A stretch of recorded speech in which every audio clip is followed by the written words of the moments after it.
Okay, second half action just about to begin. Don Lamont, Colleen Dufresne, Manitoba Lady Bison coach, said wanted to play man-to-man right off the start. Well, I don't think either coach was very happy with the way their teams played in the first half of this ball game. We have a very low-scoring contest. It's only 25-24. Neither team shooting very well, and neither team actually doing anything well.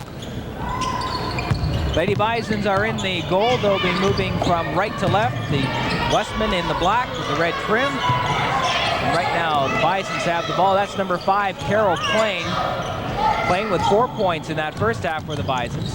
Jennifer George now with the hard pass to Heather Adam, and Heather Adam could not control it. Jennifer George, the All-Canadian transfer from the University of New Brunswick, hasn't played very well this game. She's been cold. She hit her first shot from about 22 and then hasn't been able to find the range since then. And she's one of the keys for Manitoba. They look for her. She's the veteran player. And 2 points there for Kathy Holtman, and the Lady Westmen have the lead for the first time, I think, in this game. And I think that Coach Tom Kendall for Winnipeg's got to be pleased with that play, because they didn't go inside very well in the first half. Kim Berthollet missing on her first shot, got the rebound and missed on that one as well, as Beth Cochran, some heavy swinging underneath the basket. Lori Reed, the pass into the key to Beth Cochran. The pass, shot is short. And a steal by Carol Plain. Plain over to Heather Adam. She goes up, and it won't drop. And that, Joe, is the kind of frustration both teams have been going through through this ball game.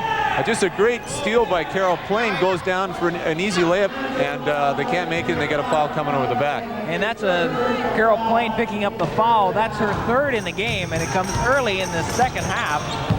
Lady Westman leading 26-25 as Kathy Holtman will take the long shot.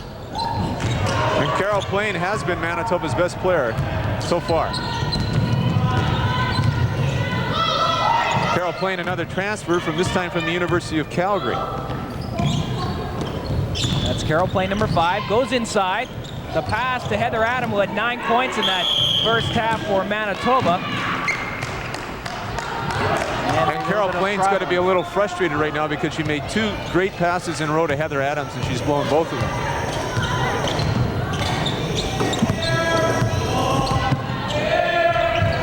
And I think we're going to have a little noise behind us today, Joe. Just a little, as Beth Cochran sinks that one. Beth Cochran, the member of the Canadian national team from Hamiota. The Westmen open up a 3-point lead. Bison's yet to get a basket here in the second half. And Bisons have done a very good job defensively against Beth Cochran. They have not allowed her any room inside. She had a very miserable first half shooting. Good move underneath, but the Bisons again cannot get the basket. Sandy Ronald missing. And I think that's the sign of an inexperienced young team, because they do not make those tough shots inside. Once again, Kathy Holtman goes up, rebound. Beth Cochran gets to it first. Cochran goes inside, misses, gets the rebound once again. And we're going to get a foul on 14, Kathy Holtman. That'll be her third. You see Beth Cochran putting the ball down on the floor, going middle, going up strong. Good defense by Sandy Ronald. She backs off not to get the foul, gets her hands straight up, and Beth Cochran just cannot find the range. And I think the problem she's having is she's shooting her jump shot in 2 pieces. She's jumping, and then as she's coming back down, she's trying to get the ball up to the basket, and they're falling short every time. 28-25, Winnipeg leading Manitoba here in the second half. Kim Berthollet with a nice move, but she cannot find the range, and the Bisons have played over 3 minutes and have yet to get a point in the second half as Marla Hildebrand sinks it from outside. Marla Hildebrand has been making those key baskets all year. She's stepped in very well as the lead guard for this Winnipeg team. It's part of the reason they're 5-1 in GPAC, Joe, is the job that she's done. A 5-point lead for the Lady Westmen right now, 30-25. 16.5 minutes remaining in this second half. That's Kim Berthollet. Back out to Carol Plain. Tried the inside, threw it back out to Jennifer George, and George, as the scoring streak, or the no scoring streak for Manitoba, continues. And it's been pretty much the same way. You see the shot here from Jennifer, and she's a long way out. She almost threw that basketball, and Kim Bertholet comes over the back right there. And the foul is called. So we've had over-the-back fouls, both ends of the floor, and again, poor shooting both sides have caused those fouls. Well, I wouldn't be too surprised if Winnipeg gets another basket here that we're going to see a timeout called by Colleen Dufresne. That's Lori Reed. And it goes in. She's showed very good poise this year. She's been making those shots. Cheryl McComb, number 11 for Manitoba, passes off to Plain. Good checking there by Cindy Jansen. Kim Bertholet almost had the ball stolen, throws it away. Carol Plain saves it from going out. And the ball does go out of bounds and will be Winnipeg ball. Colleen Dufresne has her hiding her eyes. She can't believe what she's seen.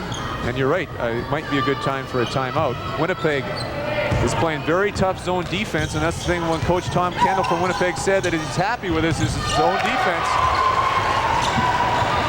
Kathy Holtman getting 2 points. And the Wesmen have reeled off 10 here in the second half.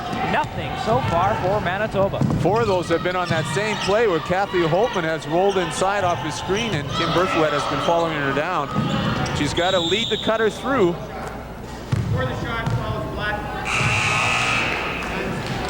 We're going to foul on Lori Reed of Winnipeg, and we're going to have that timeout. And we've got a wireless mic on Colleen Dufresne, and I just love to hear what she's got to say right now.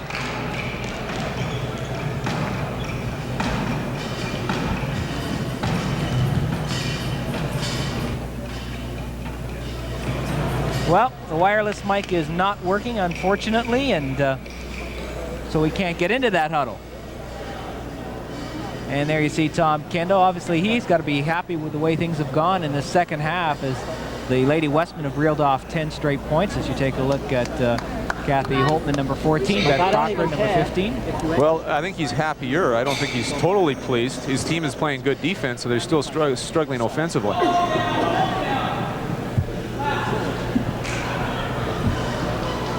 One of the keys for this Winnipeg team has been Lori Reed. She's only in her second year, but she's done a tremendous job both defensively and offensively making those tough shots, especially from the wing. I think what Colleen was telling her team in the timeout is that they're going to make some adjustments on their zone offense. They're going to have to get the ball inside, then work it outside so that they can get the open jump shots.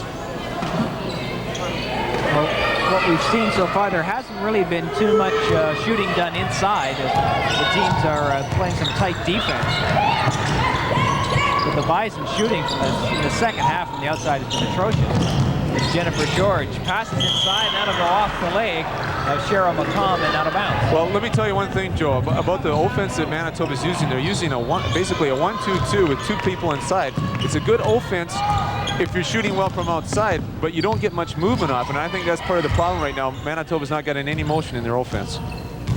Well, we've played under 5 minutes here now, or just over 5 minutes, and the Lady Bisons have yet to score as Beth Cochran gets another 2 points. She has 8 on the game. And that time she got her jump shot into one piece and she made the shot, and that was the big difference. Kim Bertholet tried to go inside, was blocked. Carol Plain to Kim Bertholet. Manitoba has to score here.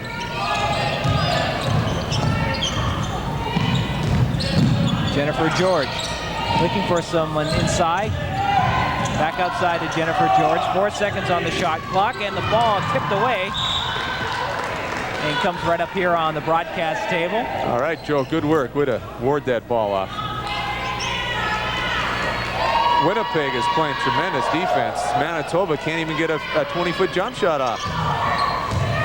Well, we've played 6 minutes, and we have had no basket, no point for Manitoba. And I think Carol Plain is going to try and take things in her hand. That time she went to the middle very aggressively, as you see the foul by Marla Hildebrand there on the block. And that's a good call. Kim Bertholet goes up and misses from right underneath. Well, they just can't buy a basket. No. No, neither team has been able to make that tough shot inside off a rebound or off a drive. Lori Reed goes up, and Lori Reed. Except Lori Reed. Except Lori Reed. Well, 14 points, straight points. Kim Berthollet goes to the basket, but Lori Reed tried the old hip check play. Well, that's what Manitoba coach Colleen Dufresne had been calling from the bench. She said, Kim, go to the basket here. And that's Kim Berthollet, to be effective, has to go to the basket. And she's a very quick, very talented player, freshman who played at West Kildonan last year and has been a very pleasant surprise for Coach Dufresne this year. Jennifer George off the rim. Kim Berthollet comes up with the rebound. And Kim Berthollet can't put it in. And another foul underneath.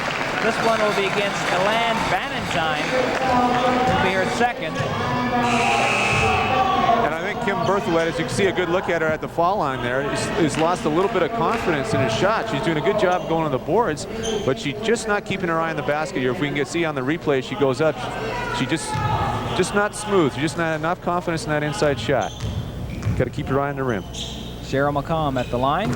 And the Bisons have their first point of the second half.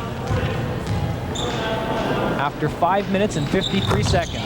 Cheryl McComb as the Lady Bisons now with 27, 38-27 to score. The Lady Wesmen with an 11-point lead after running off 14 straight here in the second half.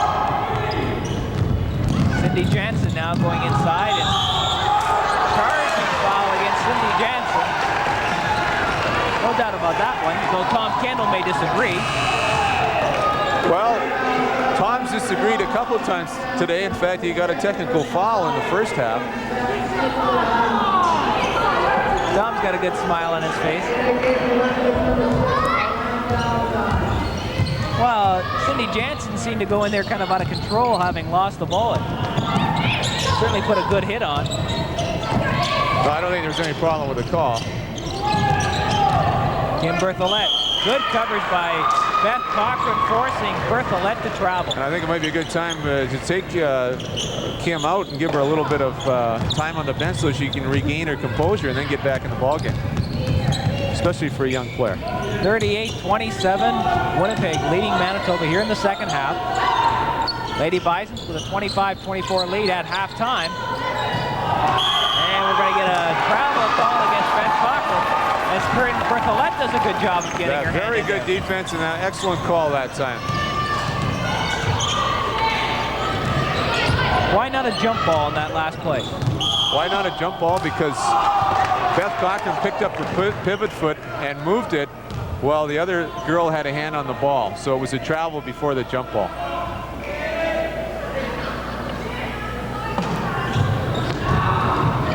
And Lori Reed comes up with the ball off the jumper. Hildebrand to Lori Reed. Lane Bannatyne back to Reed, and Reed sinks it. Wow, she took one more step back. That was 3 points. Well, she's been the star of the game so far. There's no doubt about it, both defensively and offensively. And Lori Reed leading all shooters with 10. There's her defense again, Joel. There's a bad pass. Cheryl McComb to Carol Plain. The Bison still cannot get a basket. Part of the problem. Played 7.5 minutes. That's right. Part of the problem in that last turnover is the fact that Marley Hildebrand never came back to the ball. And that's one thing as a coach, you got to tell your players, come to the ball. Kathy Holtman back out to Beth Cochran.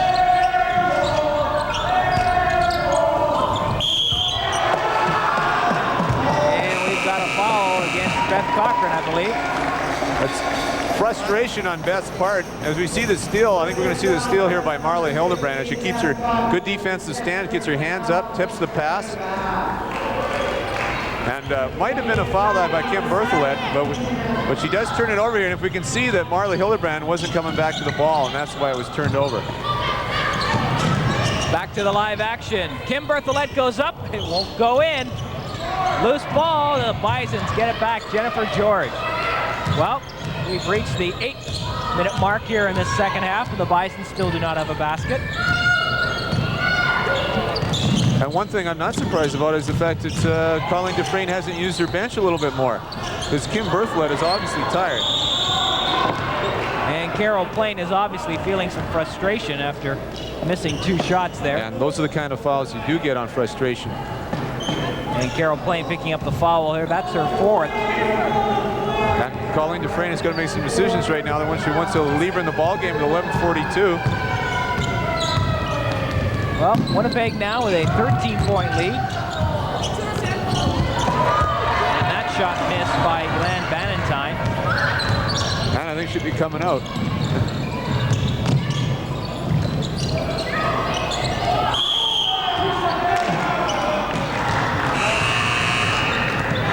Three-second violation that time.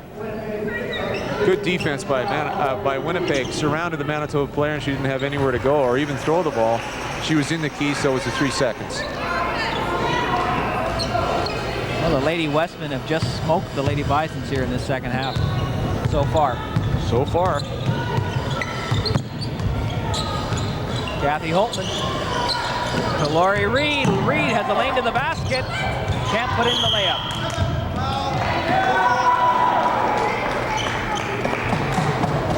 Neither team backing off either. We got another reaching in foul, that time on Cindy Jansen of Winnipeg. As you take a look at number 11, Cheryl McComb of the Lady Bisons. If things continue, we're going to see both teams in the bonus rather early in this half, and that could play a factor. And I think you were prophetic with that comment. I think we are in a bonus.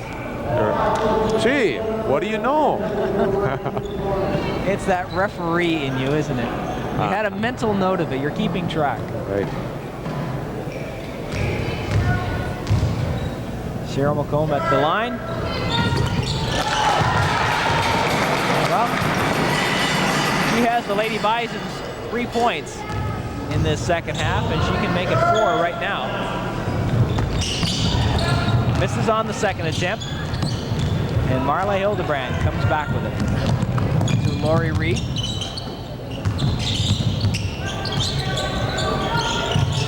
That's Kathy Holtman. Cindy Jansen back to Holtman. They work it around the outside. As Cochran goes up, and her shot will be short, and she also was slapped on the hands. I think Jennifer George got the foul that time.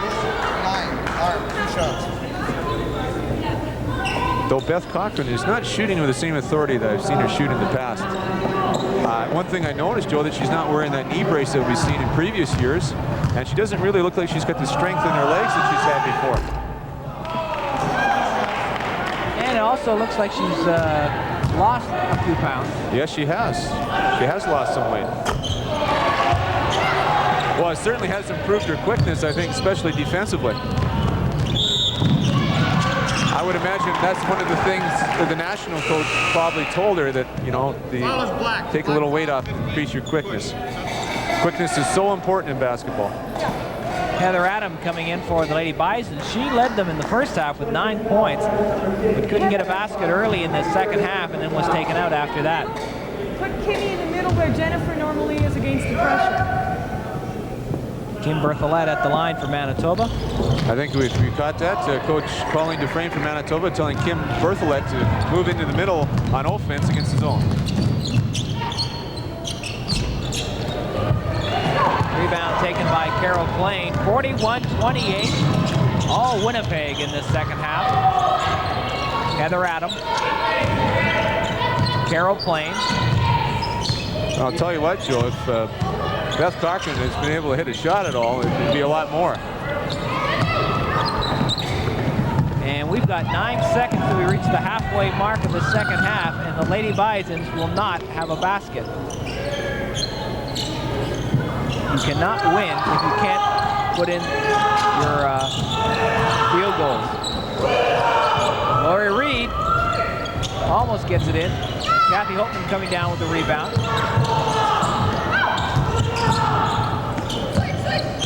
Beth Cochran into Holtman, went off a foot, and it is a jump ball. There's one thing that Manitoba is doing on defense. Whenever the ball goes inside, they're having 2 or 3 players collapse and make it almost impossible for them to get a shot in sights. So what Winnipeg has been doing fairly well this half is going inside and passing the ball back outside for the easy jump shot to the open player, and they have been making them, especially Laurie Reed. That is an adjustment that Manitoba hasn't made. Holtman missing, and coming up with the rebound, Sandy Ronald. Let's see if the Bisons can get a two-pointer here. And part of the problem that I haven't mentioned, Joe, is the fact Manitoba likes to run their full court pressure after they score. Well, they haven't scored a basket, so they can't run it, and that's a big factor as well. In fact, that's a huge factor. Ball goes out of bounds, and we have played 10 minutes, 53 seconds. From the side. The side. Get out of the middle. Well, Colleen Dufresne calling for a side attack. Carol Plain hits it. 11-minute mark exactly. That's three. That's three. And you'll see that full court pressure, and that's what Manitoba's hoping for.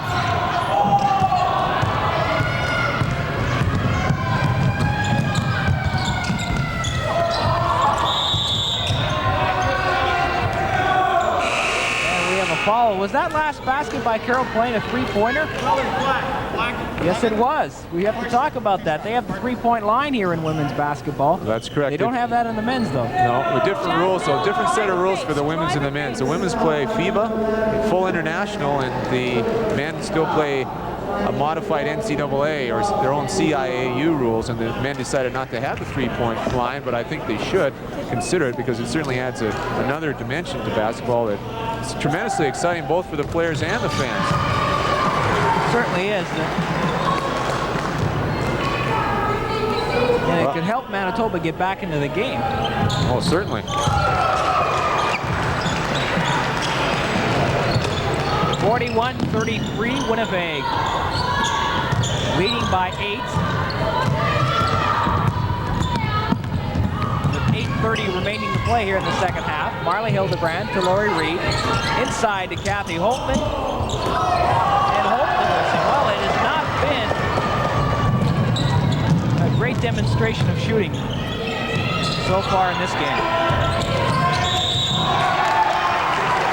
And Laurie Reed gets called with a foul.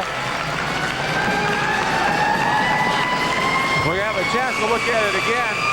Kim Berthwaite gives a little head fake, tries to go around, and Laurie Reed sticks out her foot.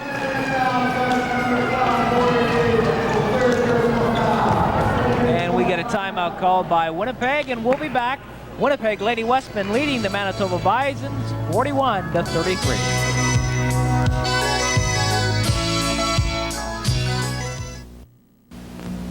Seniors, the largest segment of our population and a valuable resource, one that has remained virtually untapped. Unlike newcomers to the job market, seniors have proven themselves with years of experience. Their skills are good, but they all have basically one goal: to remain useful and productive. If you are a senior who desires full or part-time work, contact the Seniors Job Bureau because your ability is ageless. It's gonna go for good sometime soon. I can feel that sort of thing when I'm working on a machine. Well, you better get going on my word processor. Yeah. I don't have much time. My son is Seth Robert Hagstrom.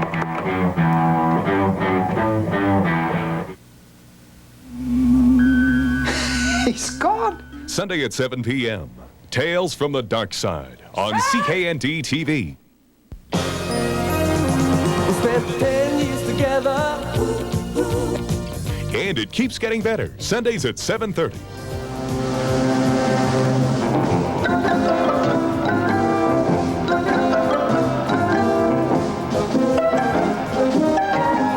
The Master of Suspense returns on Alfred Hitchcock Presents. Sundays at 7:30 on CKND. We've been 10 years together. Sunday at 8 p.m. Barbara Hershey and Bruce Boxleitner star in Passion Flower. I think I just opened the most important door in the Orient to U.S. Pacific Bank. Find him charming? But as charming as a bulldozer. But he is fascinating. It wears off. You know, the one thing that excites An encounter in Singapore leads to murder and treachery in Passion Flower. Sunday at 8 p.m. on CKNT TV. Right here, and the dribble goes to the baseline. You must come over to this side. Because if she doesn't have a shot and she doesn't have a pass to the post, she's got to have you on the release. Okay? Let's go at her. Now, Cheryl, I want you to try and do a better job defensively in the full court man. Let's not let our man get the ball. Okay? One time, let's stop him completely. Get in front of her. Yes. All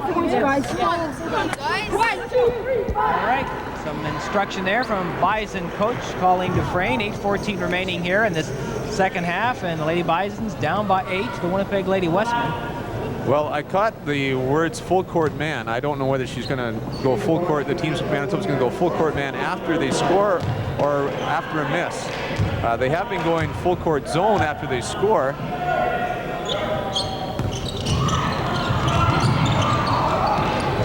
Kim Berthollet missing from the line, and one of the ways the Lady Bisons might be able to get back into this game is on the bonus situation, but they've got to make those one-on-one. Well, they're back in the game right now, to be honest with you. It's only an 8-point ball game.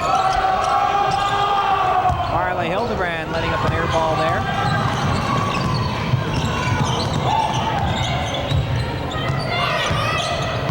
That's one thing about basketball. 12, 20-point lead even doesn't mean that much when one team gets hot. Loose ball, Bisons get it back. 9 seconds on the shot clock as Carol Plain puts it up. And Carol Plain has found some range here in the second half, the latter stages of it. Well, that's what you kind of expect from your veteran players. She took the responsibility to sort of get Manitoba on the comeback trail, and she's sort of ignited this team. I shouldn't say sort of, she has. Marley Hildebrand to Lori Reed. Now Kathy Oatman will try it. Kathy goes off her, gets the ball back again. To Cochran, and we're going to get a 3-second call. 3 seconds, one too many fakes. Beth's only option there was to shoot it because Kathy Holtman had been in the key for quite a while, and as soon as she gave that fake, it was a 3-second call. Big possession right here for the Lady Bisons. They can cut it to 6. As Kim Berthollet of the Lady Bisons gets called on the foul.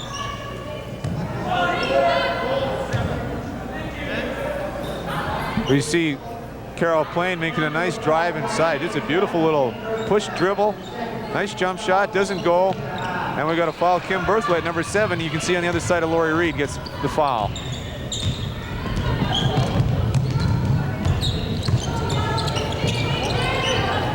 Lori Reed, number 12. Lane Valentine back to Reed. The later shot enough to get an open lane. And Carol Plain comes up with a rebound. And Winnipeg's gone 0 for 10 the last 5 minutes.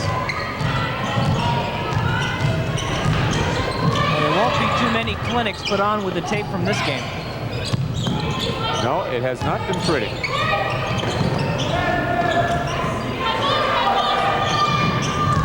Heather Adam to Cheryl McComb, and bad time. Berthollet comes up with it. And Kim Berthollet has cut that Winnipeg lead down to 4 points. Well, that time she was so tired she couldn't jump high enough to miss the shot. Kathy Holtman gets fouled from behind by Berthollet and hits the floor hard. That was contact at its finest. Kim Berthollet was determined that Kathy Holtman was not going to make that shot. The coaches tell you if you're going to take a foul, take a good one, and I guess you could call this a pretty good foul. As you see both players going full speed, and Kim Berthollet just right on the back, and she says you're going to get 2 foul shots, but you're not going to get the basket.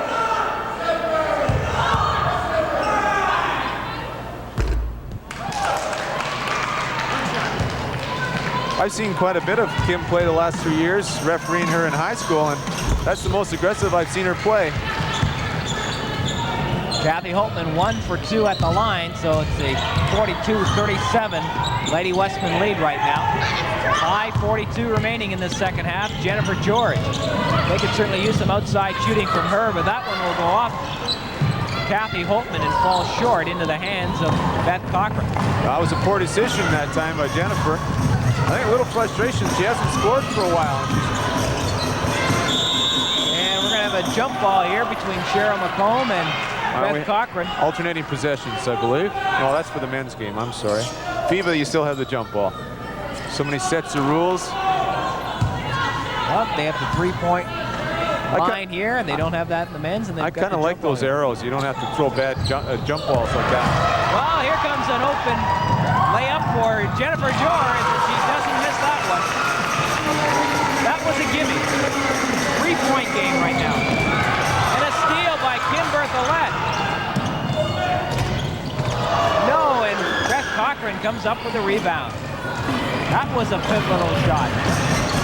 Well, what Manitoba's scoring has enabled them to do is put on that full court pressure, and it's picked up the tempo in the game. And that's to Winnipeg, Manitoba's advantage. Carol Plain out jumping Kathy Holtman for the ball. And that pass for Jennifer George went off her and out of bounds, and Winnipeg takes over. I don't think that was a good decision that time by Carol Plain. She's been shooting very well this half. I think she should have taken that jump shot herself. But she's a very unselfish player. Sometimes you have to be selfish in this game now.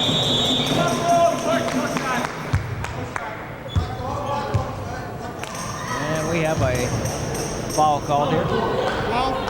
Push. Sandy Ronald of the Lady Bisons getting the foul for the push. 4:30 remaining here in the second half. Three-point game, 42-39, Winnipeg leading Manitoba. Sea Candy's Game of the Week. Don Lamont from Joke Sushi here bringing you all this action. And there has been some action here in the last 5 minutes as Lori Reed puts up an off-balance shot. And Kathy Holtman cannot believe that call. Well, frustration. Winnipeg has not scored on about their last 15 attempts as Lori Reed. Well, it looked like from this angle that she was going straight up. It was probably a better no call. What do you mean by a better no call? Better not blowing the whistle in a situation like that, because Kim Berthollet still had control of the ball, so there was no advantage gained either. And no advantage gained there as Kim Berthollet missed on the bonus opportunity. He's missed the last 2 times at the line. And a throwaway by the Lady Wesmen Land Bandit time. Carol Plain goes up. And the rebound put in by Cheryl McComb. Great follow, good hustle. 42-41, we've got ourselves a ball game. And we talked about timeouts. It might be called that time for Tom Kendall. Beth Cochran has the ball stolen away, but it goes right to Lori Reed. And Reed will be fouled on the play. And she'll go to the line. Fortunate break that time for Winnipeg as Manitoba has done a very good job of defending Beth Cochran and Kathy Holtman inside. But Lori Reed, ever on the spot, picks up the ball and draws a foul. I can't remember too many games that we've done where Beth Cochran and Kathy Holtman have not been a factor. But we're seeing it today. One shot, girls. One. Both teams in the bonus situation. And Lori Reed makes good on her too. And it's a 3-point game again.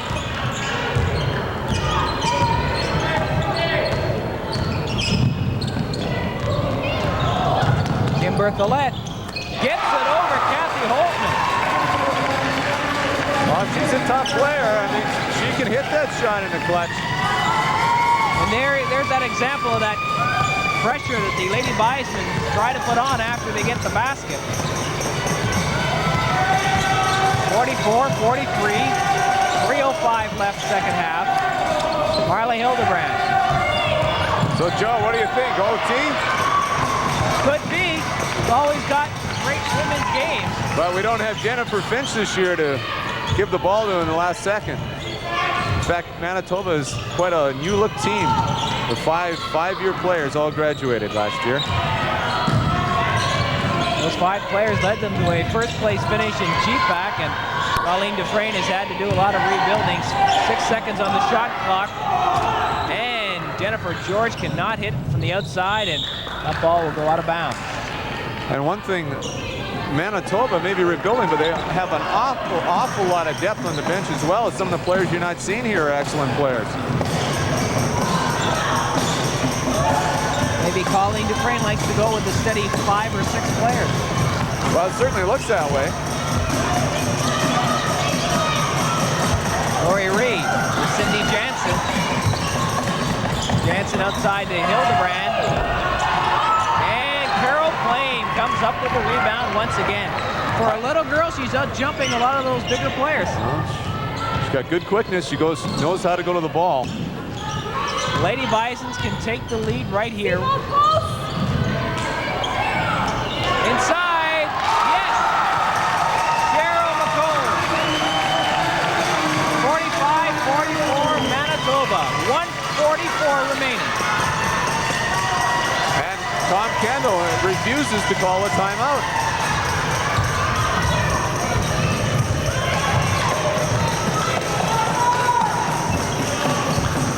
Marley Hildebrand slowing things down.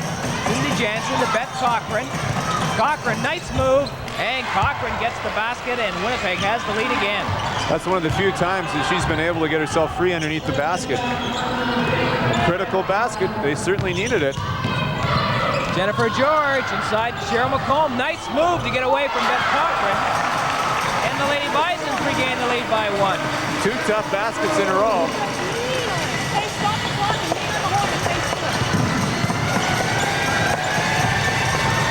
Colleen Dufresne wants a timeout.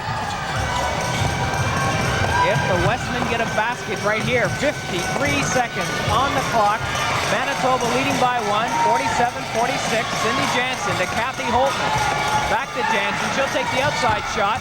And the rebound comes to Jennifer George. Now this is where the 30-second clock plays a factor. Manitoba will have 23 seconds left on the clock, and if they shoot within that time, Winnipeg only has about 12 seconds to come down and score. Carol Plain, 23 seconds on the clock, 9 seconds on the shot clock. Gonna have to shoot it soon. Carol Plain. Foul. Winnipeg does not want to foul.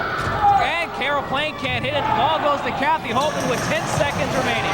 Cindy Jansen brings it up court. The pass to Beth Cochran. Jennifer George checking on her. Marley Hildebrand takes it. Ball scored by Carol Plain, and they're going to call a foul on Marley Hildebrand. No time on the clock. There were 2 seconds when the foul was called.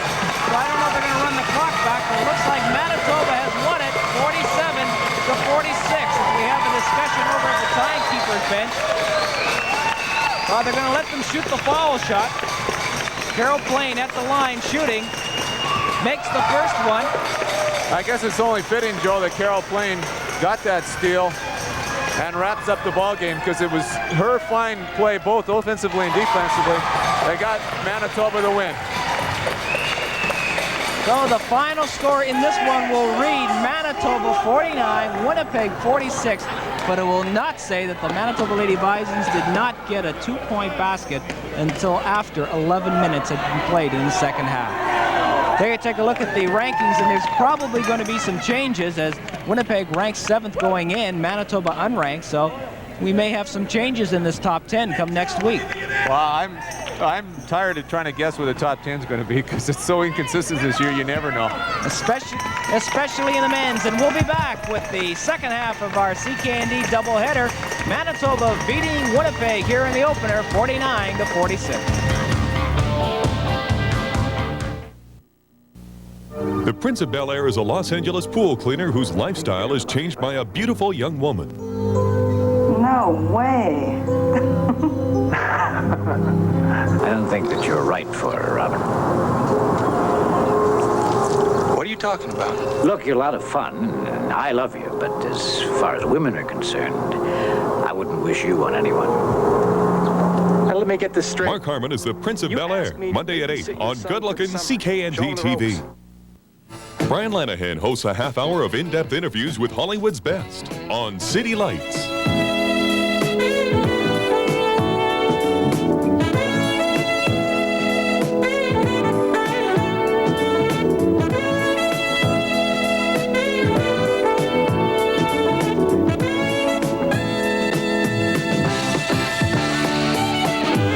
Join CKND TV Monday through Thursday at 11:30 for City Lights. Speaks of...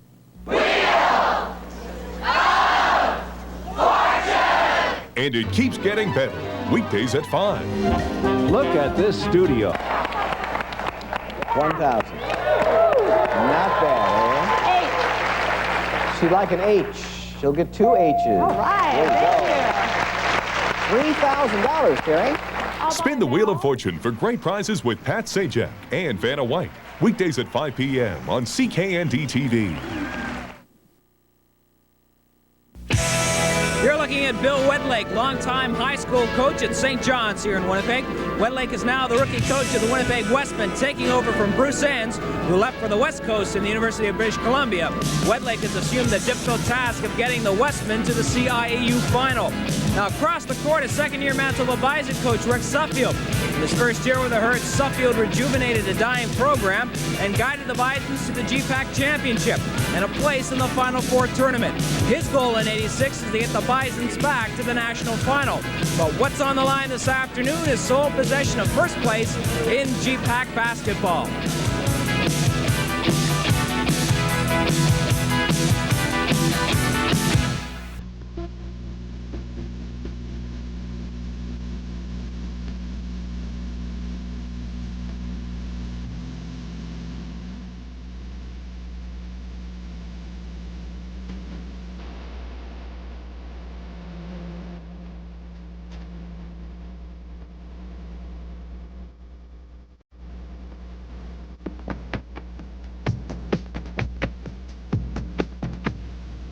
Welcome back, everyone. Joe Pascucci along with Don Lamont to bring you the second half of the CKND Game of the Week doubleheader, GPAC basketball. Don, we set the scene for our second game, and it should be a really tough matchup between these two teams. What you're going to see are two of the finest men's college basketball teams in the country. Fantastic basketball, and I think you're going to see a full house here today at the University of Manitoba. I think people are starting to recognize just what a great caliber basketball this was. The Wesmen Classic, which these two teams met in the final, was just a tremendously exciting game. And it's got everybody talking again about men's basketball. I think it's just going to be a fantastic game because these two teams match up so well.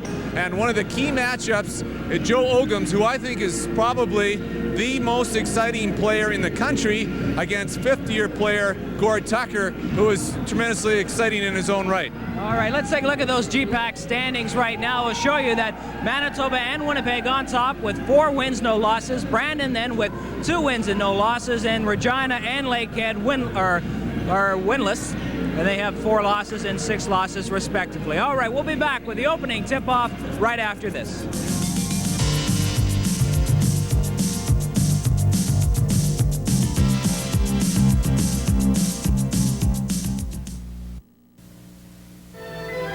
See the Beijing Wushu Martial Arts Touring Team January 18th in the Winnipeg Convention Center.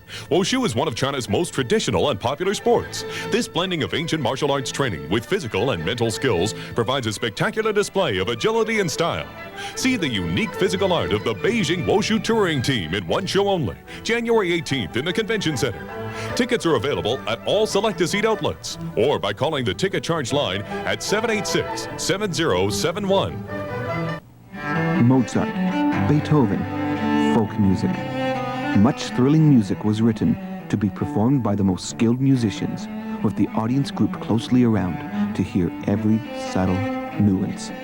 Manitoba Chamber Orchestra, Classic Series in Young Church, candlelight concerts in the Fort Garry Hotel. Manitoba Chamber Orchestra, your soul vibrates in harmony. Tuesday at 8 p.m., Michael Keaton is a harried house husband in Mr. Mom. Sweetie. All right, just relax. You're going to be great. There's nothing to this, you know. Hon, we got it covered, right, guys? Okay. Oh, boy, am I going to miss you guys. Look, now, take it easy on Daddy. Remember, he's a rookie. Bye, Mom.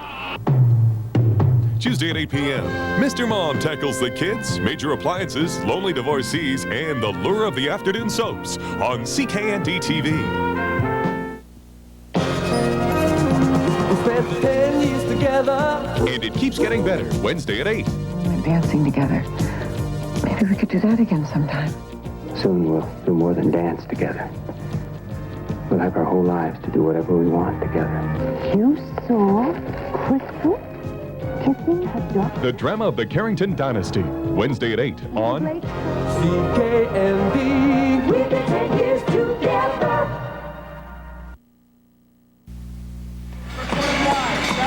And we're back here at the Bison East Gym. The Manitoba Bisons are just being announced. Tony Kaufman, number 55, the last man announced, the All-Canadian and the player that the Bison teammates call the Doc. They say he has a photographic memory. He's in third-year medicine. He must be, if he's in medicine, to have a photographic memory.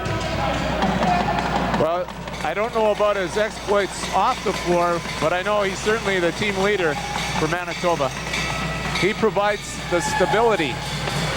He also provides a lot of scoring punch. 24 points per game, GPAC. He was also the MVP in the Wesmen Classic, the MVP in the GPAC Final Four playoffs last year. So he can do it all. One of the guys that's really come through for Coach Rick Suffield this year, though, has been Terry Garrow. In fact, Terry Garrow was the key player in Manitoba's win over Winnipeg in the Wesmen Classic Final. So watch for that matchup.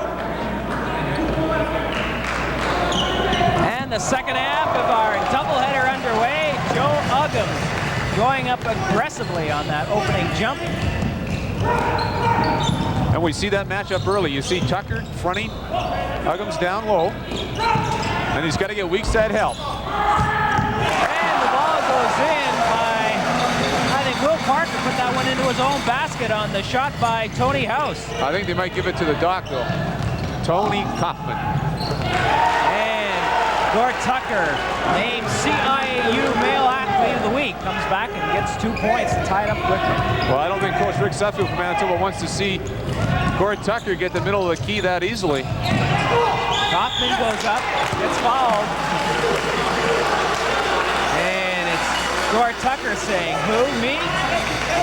We see the pass inside. Great feed from the wing by Garrow, and Kaufman just does 2-foot stop, goes up strong, leans in, draws the foul.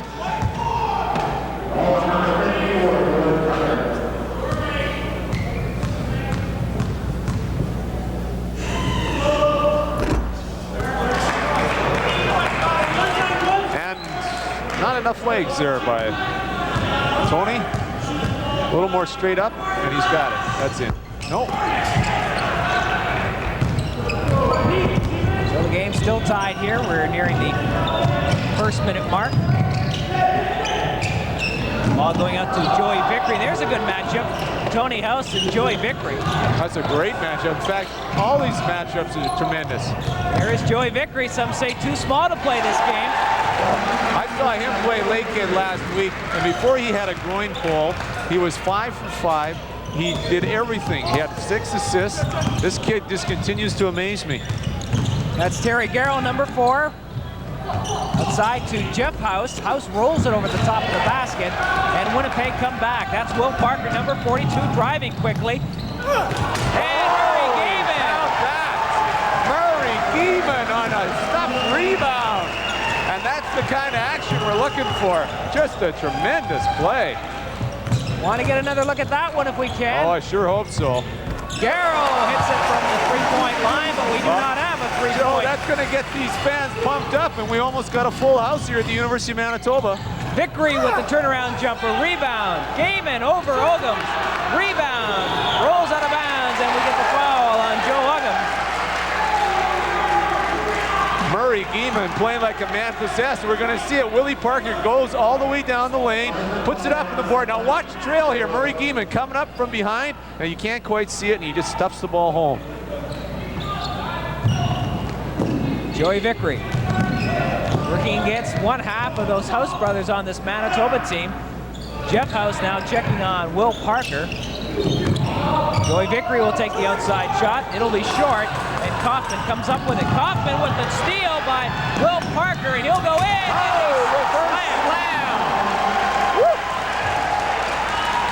Look out. This is what we were hoping for. And now Tony House brings it up slowly. Pass off to brother Jeff. Joe Uggams now. Let's see what he does to respond to that slam. And Joe Uggams hits the two.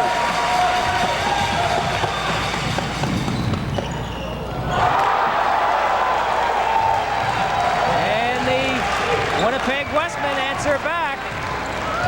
2 points for Joey Vickery, 4 on the game as House drives for the basket and he draws the foul from Murray Gaiman. Let's take a look at that slam.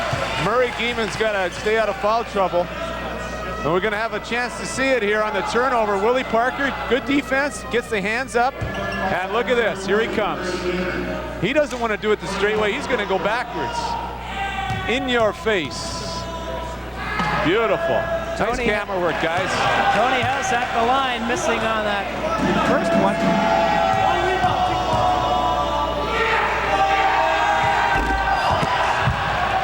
And the Bisons 0 for 4 from the foul line. I don't know of a better way to get these fans off their hands early.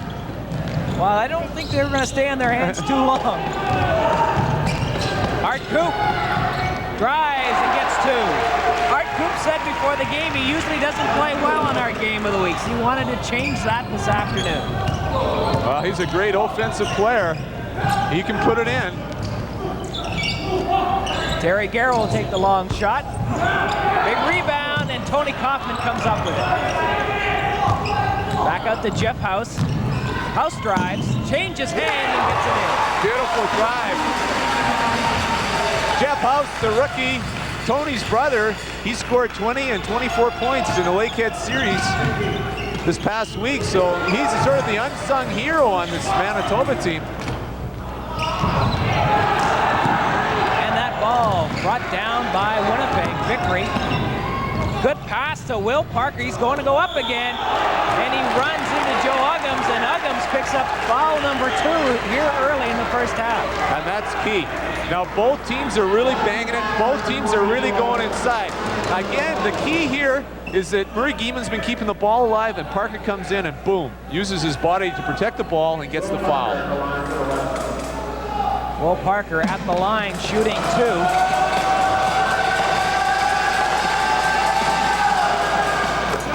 Going to be this way throughout the game. Neither team is going to give an inch because both want to win so badly. There's so much pride on the line here. Well, you got the 4th and 8th ranked teams in the nation. And as I mentioned in the opening, Joe, either of these teams could win the national championship. Winnipeg has beat Victoria, Manitoba has beat Winnipeg, and Brandon has also beaten Victoria. Victoria's the #1 ranked team in the country. So it's just tremendous balance this year. 14-8 Winnipeg leading by 6 is Kaufman. Joe Uggams. And he gets the double dribble call. Put both hands on the ball. It gets called for double. Another good matchup. It's kind of surprising the matchups we got here. We got Will Parker on Tony Kaufman. Gaiman. Another 2 for him. Gaiman just continuing where he left off in the Wesmen Classic. His only fault is that he takes bad fouls. And that was a bad pass by Tony House. Art Coop pass for Gaiman, and it was too hard for him to handle, and it goes out of bounds. A big break for the Bisons there. If he could have feathered that time, Art Coop could have just feathered the pass a little bit, you would have seen another slam. You got to know that, but it happens, Joe, is you get the adrenaline going so much, and you want to make that good pass. That time you just threw it a little bit too hard. Timeout Manitoba. Let's get into that Winnipeg huddle and listen to Bill Wedley. You got to block out against Tony, right? You got to block out against Tony. Block out defensively, right? No cheap ones. Heads up. Okay? You got to make sure you get a block out. You got to force yourself to block your check out. The only guy that probably has a free shot at it is Murray. I was going to say, look for Joe, because if I'm fronting him, right, he's going to walk the board. So you can go. If you call the front, you have to block out Joe then, okay? All right, then we'll leave Tony House as the open guy on the board. I'll just go weak side. Okay, you go back inside. Okay, no problem. Okay, now that's the other thing is important here. Bill Wedley, now you take a look at Rex Suffield, a little casually dressed for this game.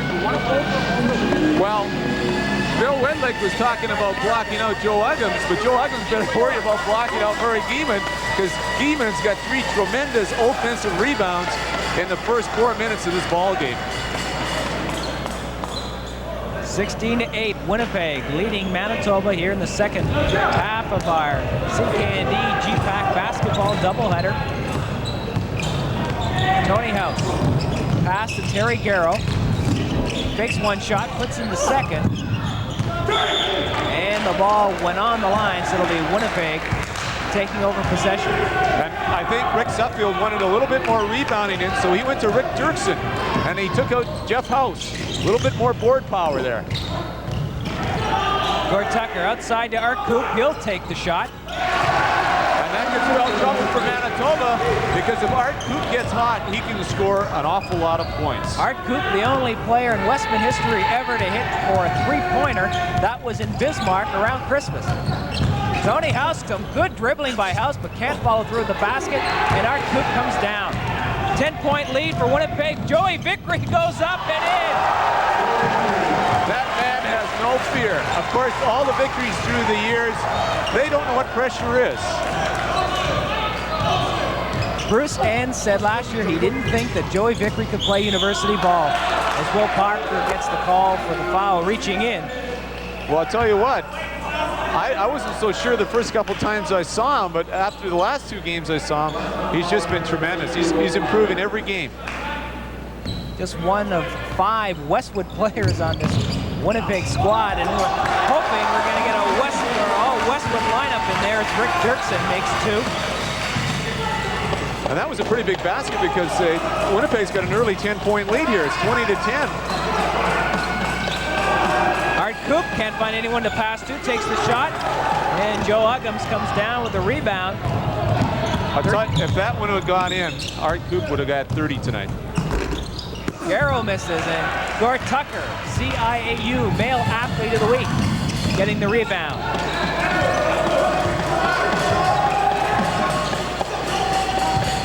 Art Coop, good move, and throws the ball away to Joe Uggams. The pass to Tony House. He just throws it back into play as he was heading out of bounds. And Uggams gets his 3rd and 4th point of the afternoon. And Will Parker is going to get the charging foul against Tony Kaufman. 2nd foul against Parker, and he does not like it.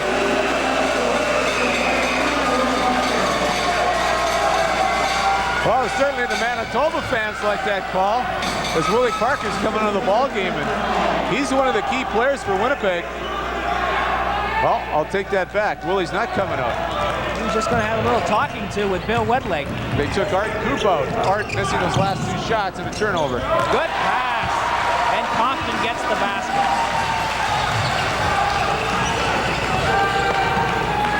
6-point lead for Winnipeg. Will Parker working around the outside to Tucker, back to Parker. High pass for Vickery.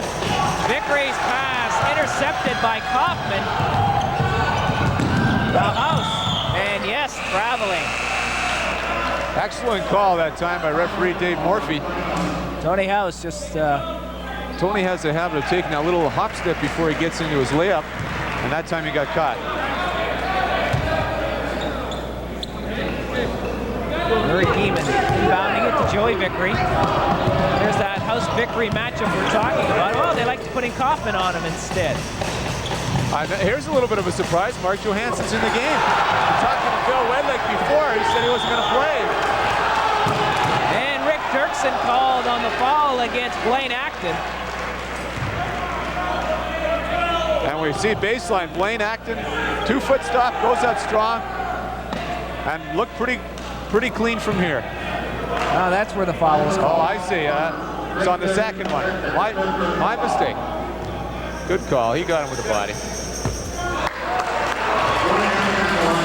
I wasn't so sure about the call either until I saw the replay.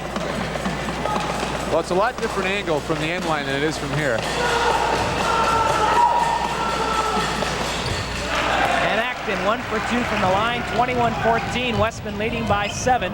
This is the first action Acton seen in a couple of weeks. He had a blood disorder and his foot swole up last week, and he didn't play in Regina. And Terry Garrow fading away with the shot, makes the basket.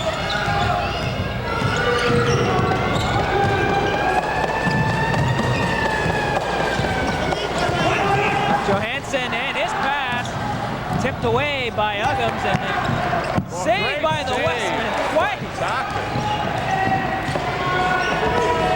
And that ball goes off the foot of Tony House, and so it'll be Winnipeg ball. They take over possession.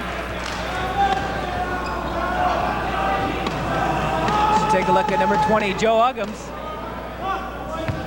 Well, I don't think he's from Winkler High School. No, I don't think so. I think he's from Daniel Mack. Yes, sir. He led them to provincial championship. Brian Gray's Rick Dirkson's from Winkler. Right now, Blaine Acton outside. Mark Johansson back to Acton. And it got knocked out of his hands by Garrow, and Winnipeg will retain possession. 15 seconds on the shot clock. And so far, it's all we expected it would be this game. No doubt. Good basketball victory to Gord Tucker. Mark Johansson back to Tucker. He'll take the shot, and it goes off the rim. Loose ball, picked up by Acton. No, but there is a foul. And we have a charge. Acton running down Tony Kaufman after he let the ball go. We have a look at it here. Everybody going to the board. Beeman knocks it loose. Acton picks it up, goes in strong. Kaufman just stands there and gets knocked over. Back to the live action. 21-16, Wesmen leading by 5. As Garrow, having a hot game, gets fouled by Vickery. Terry Garrow that time jumping in a little bit, creating the foul on Joey Vickery. He'll go to the foul line to shoot too. And Bill Wedlake looking rather intense on that Winnipeg bench.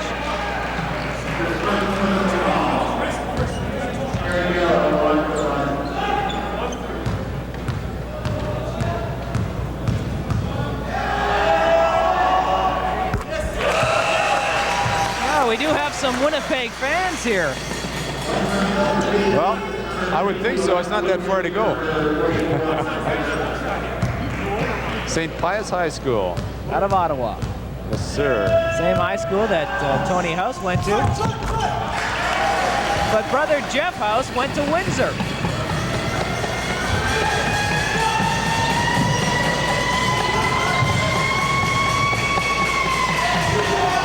Three-point game as Art Coop back into it for Winnipeg.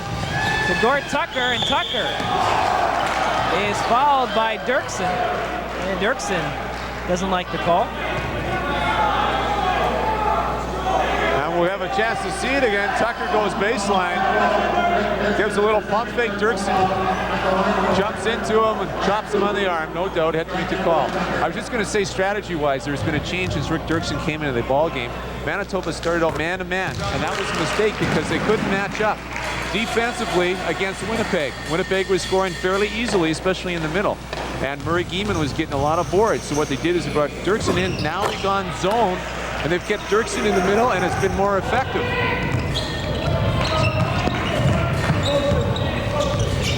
Winnipeg restoring their lead to 5 points. Good pass by House to Dirksen. Dirksen going over top, and Joe Uggams puts in the rebound.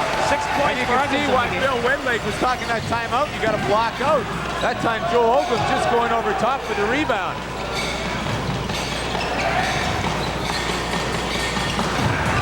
Art Coop had to handle a hard pass. Good pass by Coop to Tucker, and Tucker doesn't miss too many of those. No, you give him that wide open anywhere from 12 to 16-footer, and he'll put it in. 25-20. Nearing the midway mark of this first half is Carroll. Looking for someone to pass to. Finds Tony House to Kaufman. Kaufman working against Acton. Inside the Dirksen, and Dirksen has his hand grabbed by Art Coop. No doubt about that one. No, and Art Coop nearly dragged him to the floor like a mud wrestler. We see it here. Rick Dirksen does a little drop step, middle goes in, and Coop's got him across the arms. Rick Dirksen's done a good job of throwing his weight around inside here.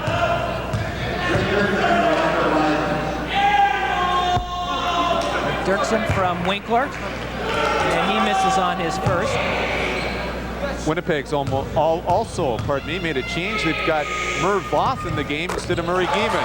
And both these are young, aggressive players. Both teams going to their bench early. Well, I think you have to, Joe. In games of this intensity, you have to. It just shows the signs of really good teams with good depth. And the basket made by Merv Bach, who fell down afterwards.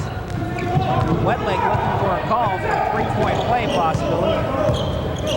Oh, there's a lot of contact. Neither team's going to back off, so you got to take the good with the bad. There's going to be a lot of no calls in there. There has to be. It's going to be anybody left. Tony Kaufman off the rim, and here comes Blaine Acton. And Tony House knocks the ball out of Acton's hands. And the ball goes out of bounds, and Winnipeg will retain possession. Tony House holding the fort that time as Winnipeg coming down on a 2-on-1. Good move by Coop to get around Garrow. And the ball does drop. Nice little pump fake that time by Art Coop. Kept his balance, followed it through to the hoop. 8-point lead again for the Wesmen, 29-21. 9 minutes exactly remaining in this first half. And Kaufman, well, no, Tucker's going to draw the foul.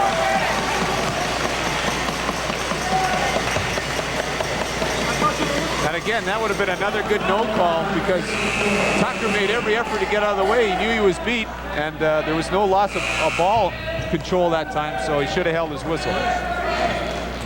And some substitutions coming in for Winnipeg. Murray Geeman back into it. And so is number 30, Jason Chop. Jason Chop, graduate of Tech Fock. Coach Wedlake was telling me that he played very well in Regina. In fact, he was his best player coming off the bench.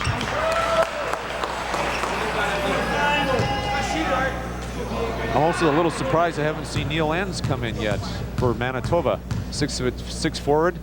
Very instrumental in Manitoba's winning the Western Classic. 29-23, Joey Vickery brings it up. High pass for Acton. And Art Coop saves it, but Kaufman will inbound that ball. Joe Uggams back out to Kaufman. All net. Good ball movement that time by Manitoba. They did a good job of getting it up the floor and finding the open man. You give Tony that open one, he's going to put it down. And Will Parker coming back into the game. And he draws a little chant from the fans. They're always glad to see Willie Parker. He always adds a little excitement to the ball game. With Willie out there, you never know what's going to happen.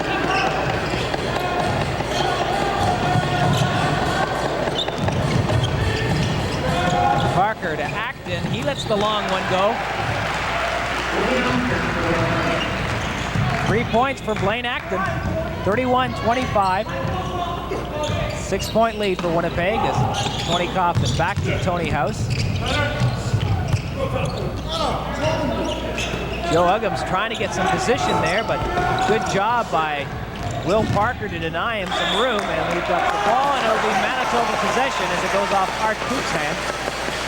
Terry Garrow a little bit out of his range that time.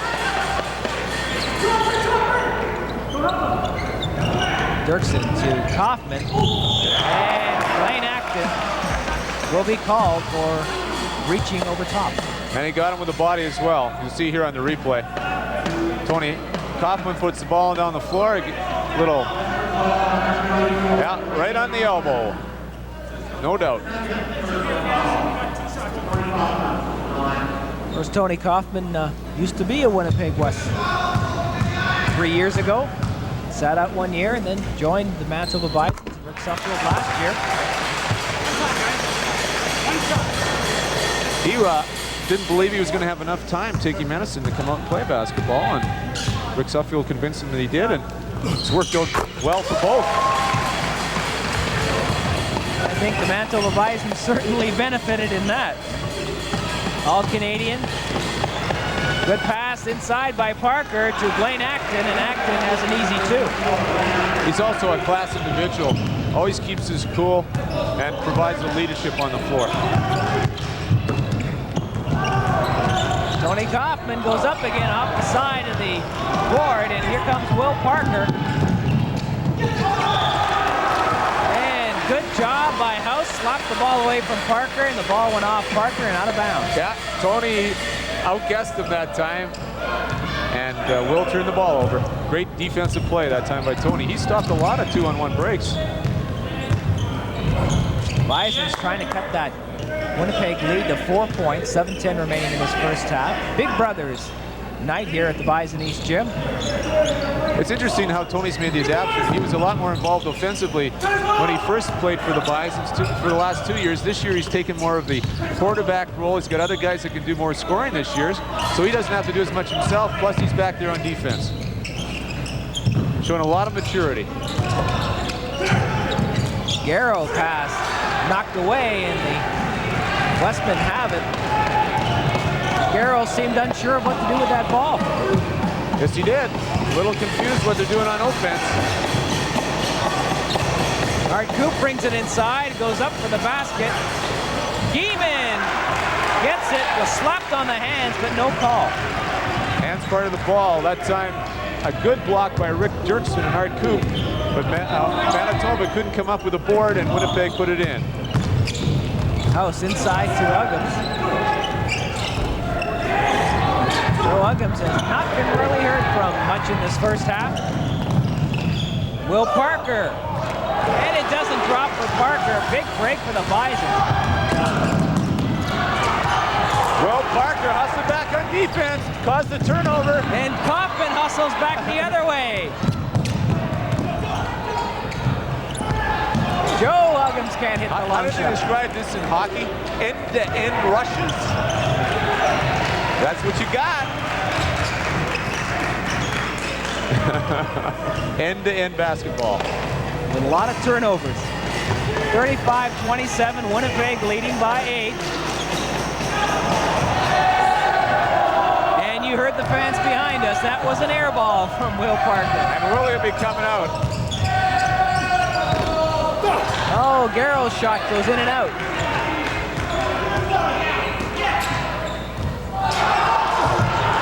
Joe Uggams has taken some unwise shots at that basket. That was one of them. Murray Geeman's playing great defense.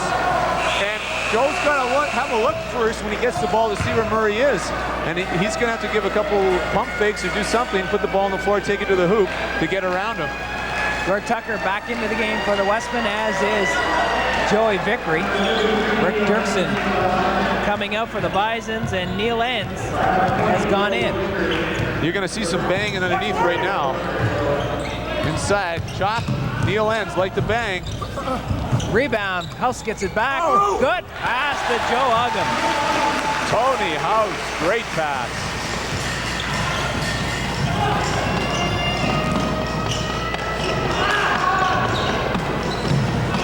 Good job by the Wesmen of passing that ball around, and you can't defense that unless you get a man on him. Unbelievable coolness under fire. He continues to amaze me because he hits that shot. Every time Winnipeg needs a basket in a clutch game, Joey Vickery makes one. Joe Uggams, good pass to Neil Enns, back to Uggams. Now Joe realized he had made a mistake on the last shot. That time he passed up, went and got it, got the 1-on-0 shot. Good play by Joe Uggams. Almost a turnover there. Good pass to Gord Tucker, and Tucker gets it off the rim, and we're going to get a foul call on Neil Enns. And we'll be back with more GPAC basketball. Winnipeg leading Manitoba 37-31.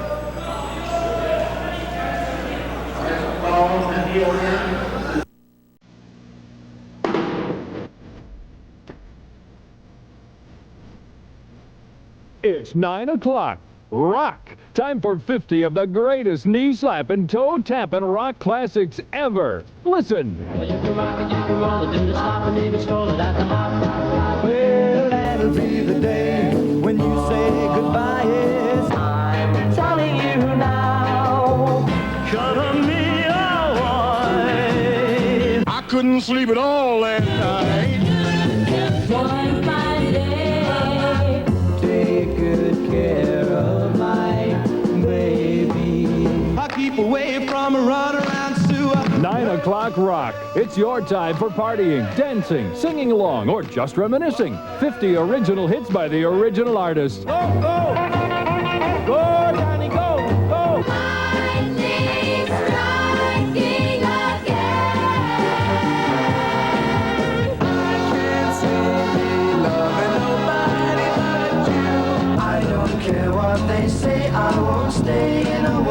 Hey, where did we go? Days when the rains came. You've got your trouble, I've got mine. The game of love, love, love, la la la la la. First gear, it's alright. Second gear. Now's the time to order 9 o'clock rock. 50 original hits by original artists on 3 stereo LPs or 3 cassettes, only $24.95. Here's how to order. COD and credit card customers call 943-4949. That's 943-4949. Or to save COD charges, use your credit card or send $24.95 for 3 albums or 3 cassettes, plus $4 shipping and handling to 9 o'clock rock, 200-155 Carlton, Winnipeg, Manitoba. Call anytime at 943-4949. 3:55 remaining to play here in the first half. Winnipeg leading by 6.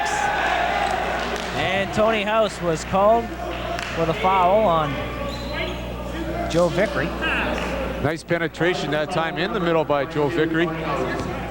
Looking for a feed off, and he got fouled first.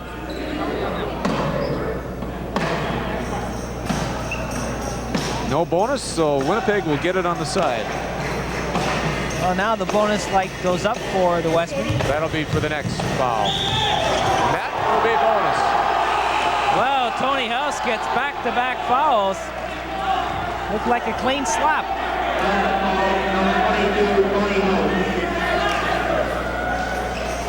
And I guess at this time we should say hello to Mr. House back in Ottawa, who gets the VHS tapes of our game. He was in town for the Wesmen Classic. Meant to say hi.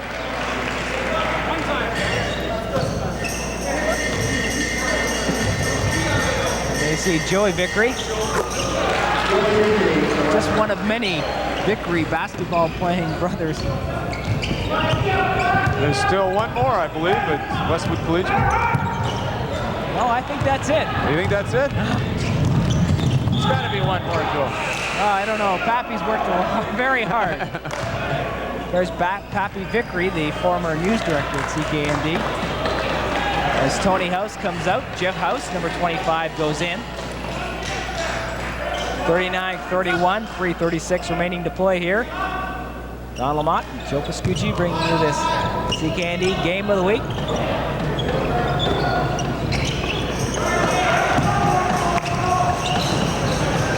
Nice pass. Eamon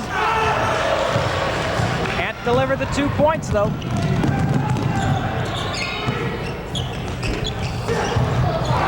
Good job by Tony Kaufman to go after that rebound.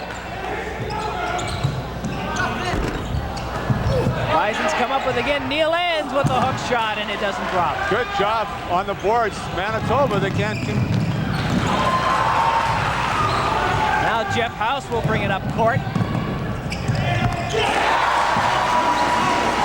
4 points for Jeff House in the game. How about that coming off the bench and hitting your first shot? It's got to get you going.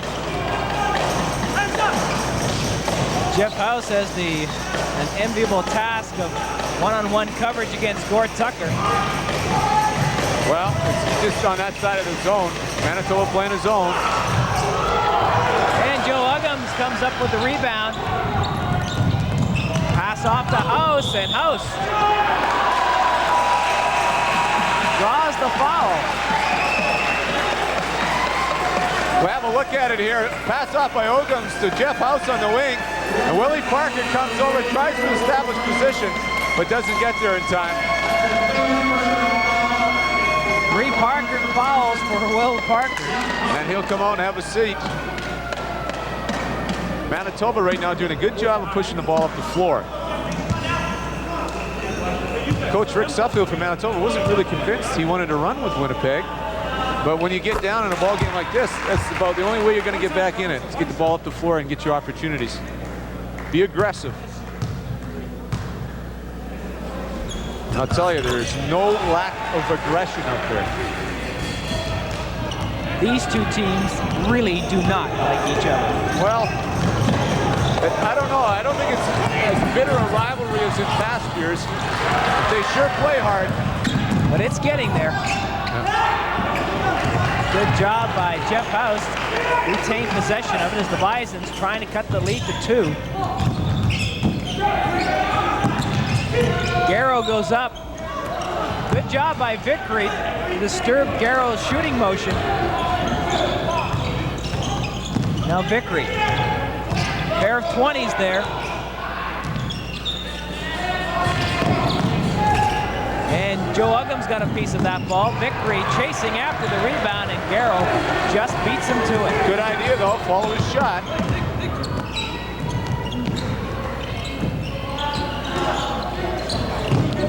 Manitoba's getting back in this ball game. Winnipeg's gone a little cold from outside. Kaufman off the backboard. And that's because Manitoba's toughened up inside defensively.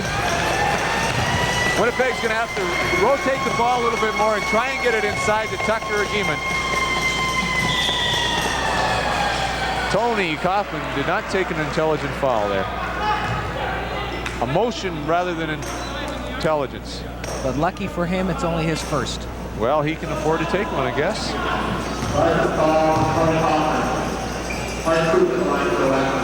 And our Coop goes to the line.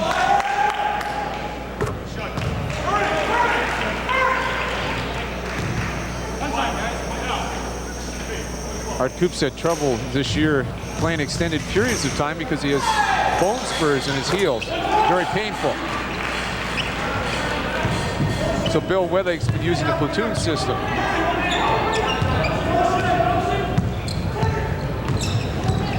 Less than a minute now. This first half, Wesmen with a 4-point lead. Garrow goes up. Nice the lead is cut to 2. Waited for Gieman to commit himself. Went up, banked it in off the board. Nice hoop.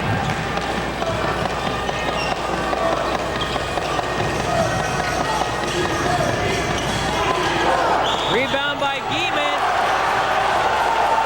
And Gieman is going to be called on the foul, and he just cannot believe it. And you got both coaches coming up here. I think one of the things he can't believe is Jeff House moving underneath Gord Tucker that time. Then Gieman, who's only trying to establish a position, gets called for the charge. Tough call. And Bill Wedlake has still not given up on berating the officials. Bisons can tie it. 16 seconds left in the half. Neil Enns back outside to Jeff House. Good move inside. And he was fouled, and yes, he'll go to the line. Tie ball game, and the Bisons can take the lead on the shot from the line. Jeff House, you see, Art Coop reaches in. House takes a three-pointer if he makes the foul shot. Big basket. Manitoba could go up. Half-time.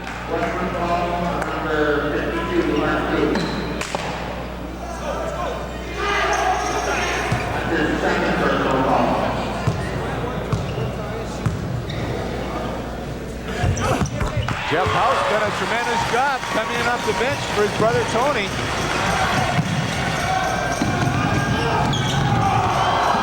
Four seconds remaining. Turnover, Neil Enns. And they call the foul, I guess. Blaine Acton. Blaine Acton got a foul. Maybe take a look at Bill Wedlake on referee Ken Epp. And who said emotions aren't running high here, Joel? Wasn't me. We'll have a good look at Bill Wedlake as he motions for Jason Chop to get back in the ball game. Assistant coach John Lavin played a couple of years with John. Fire it! And the desperation shot by Murray Gieman at the end does not find the net. So at the end of the first half, Manitoba Bisons come back, and they have the lead 42-41 over the Winnipeg Wesmen. We'll be back with a feature on the Big Brothers of Manitoba.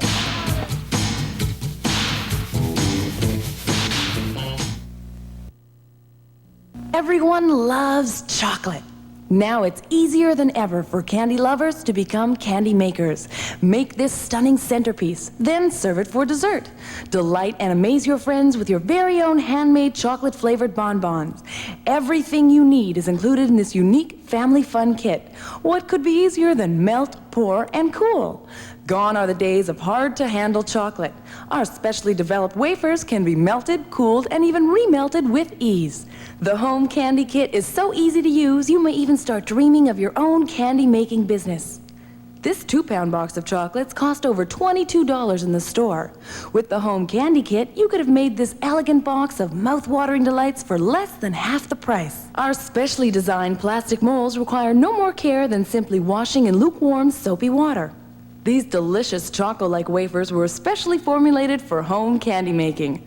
Following our instructions, anyone can turn out mouth-watering treats like these. Included in this unique home candy making kit are 3 molds with 8 different designs, 25 lollipop sticks, a special candy maker's decorating brush, easy-to-follow step-by-step instructions, and a full pound of our special choco-like candy-making wafers.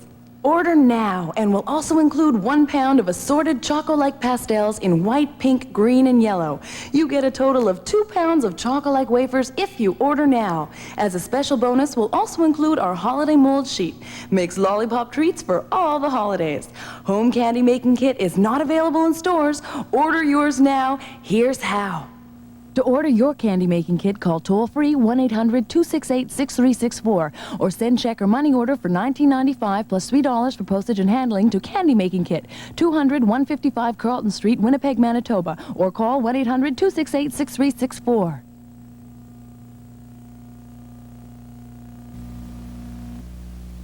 The Big Brothers Association of Winnipeg were involved in today's halftime activities as they presented Big Brothers Night in cooperation with the Manitoba Bisons and local merchants. The festivities were highlighted by a fowl shooting exhibition put on by honorary Big Brother Joe Poplawski and Jim Orzakowski, representing the Smith Carter Company, who have purchased 150 Bison basketball season tickets and donated them to Big Brothers. Although both men had their problems at the foul line, over $200 in prizes were awarded, courtesy local businesses. Joe Poplawski has been an honorary Big Brother for 1 year. Well, the biggest thing is there's a lack of Big Brothers in the city of Winnipeg right now. I believe there was a waiting list of over 150 Little Brothers, and what they're striving to do is just to try to promote that idea of bringing in Big Brothers, and even just getting some guys to come around and perhaps inquire as to what really is involved in becoming a Big Brother. And if I can perhaps just open up 1 or 2 doors, I think that they're very happy with that. And what I've done is taken part in a number of different events at different malls and just try to promote Big Brothers Day, or they have a Bowling for Millions, which is coming up in the month of February, and we encourage anybody to pick up a pledge sheet and become involved to help out the Big Brothers Association. I'm here with Gerald Marecki, president of the Big Brothers Association of Winnipeg. And Gerald, first of all, if you can tell me about the association itself. Big Brothers was formed to match father absent homes, boys from father absent homes rather, so that they would have a male image to come to a basketball game like here this evening, or go down to Big Brother house to just do some things together, to foster a friendship, sort of give a male role image to the young chaps. And I think the entire goal is to make better citizens out of the young boys that are coming up. How many matchups do you have?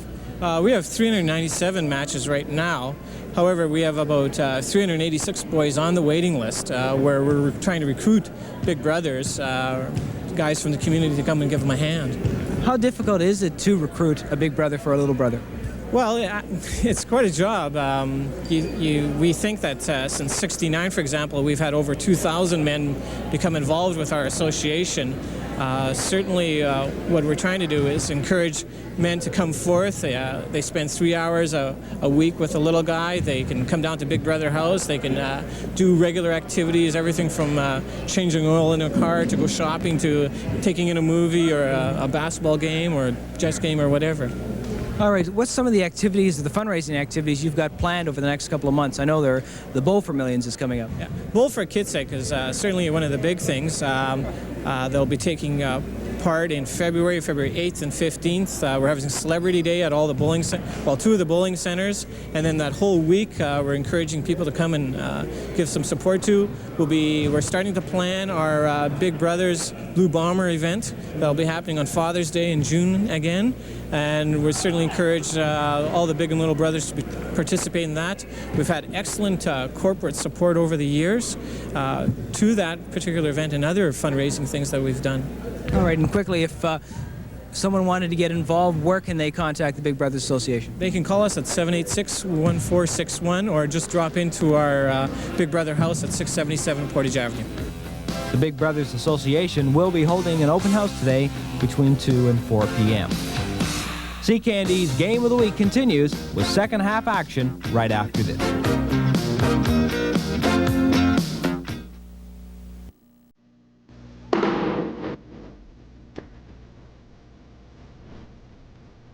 It's 9 o'clock.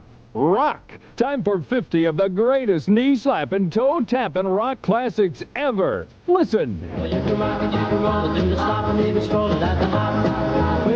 that'll be the day when you say goodbye. Yes, I'm telling you now. Cut me away. I couldn't sleep at all last night. One fine day, take good care of my baby. I keep away from a runaround Sue. 9 o'clock rock. It's your time for partying, dancing, singing along, or just reminiscing. 50 original hits by the original artists. Go, go! Go, Johnny, go!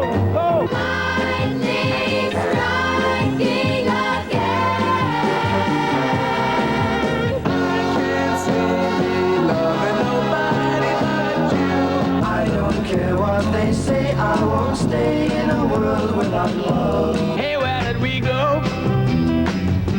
Days when the rains came. You've got your trouble, I've got mine. The game of love, love, love, la la la la la. First gear, it's alright.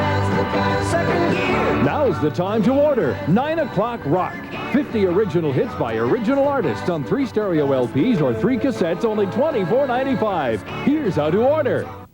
COD and credit card customers call 943-4949. That's 943-4949. Or to save COD charges, use your credit card or send $24.95 for 3 albums or 3 cassettes, plus $4 shipping and handling to 9 o'clock rock, 200-155 Carlton, Winnipeg, Manitoba.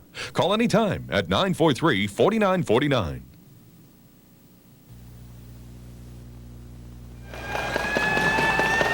And the second half is underway. And quickly, Terry Garrow steals on the pass from Will Parker. Garrow will go in, and he can't get it under the basket as he was fouled underneath. But already to start the second half, some confusion on the part of that Winnipeg Wesmen squad. That is not the way you like to start a ball game, especially when Manitoba finished strong, and now they get the turnover. Very smart play by Terry Garrow, and Joey Vickery having to make the foul.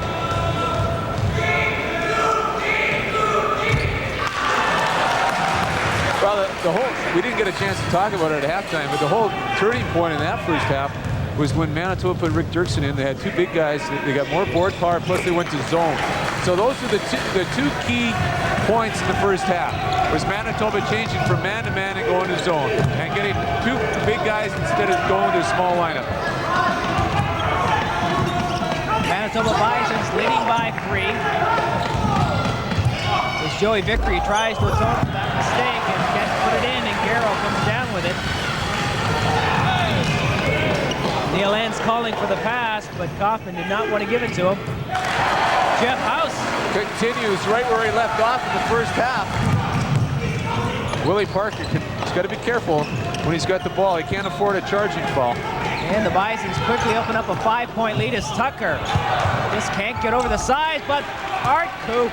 Nice backhand layup. Hart had actually 8 or 9 points that first half, and he was one of the key Wesmen in scoring. We need more points, though. You need more points from Mr. Tucker for the Wesmen to be successful. Jeff House, who's been holding a hot hand, misses there. Well, that was a good shot for him, because you like like to give it to the guy that's got a little streak going. And Joey Vickery has a streak going for the Winnipeg Wesmen, 12 points. He is the leading scorer on the Wesmen. 46-45, Bison's leading by 1. Sometimes you find it hard to believe that the guy is 5'8", 130 pounds, he's the leading scorer. And he hardly ever gets a shot blocked. He's got very good body control. He usually takes very good shots. Shot selection is excellent.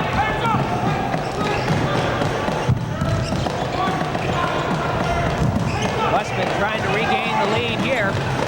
20 seconds on the shot clock. Gord Tucker with the shot. And Art Coop goes down, and he is hurting. I think he jammed his knee when he came down.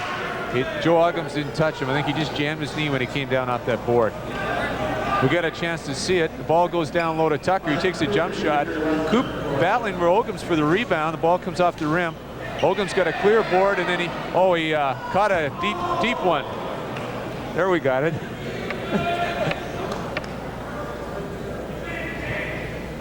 Art Coop needs a little air right now as we take a look at some first half statistics.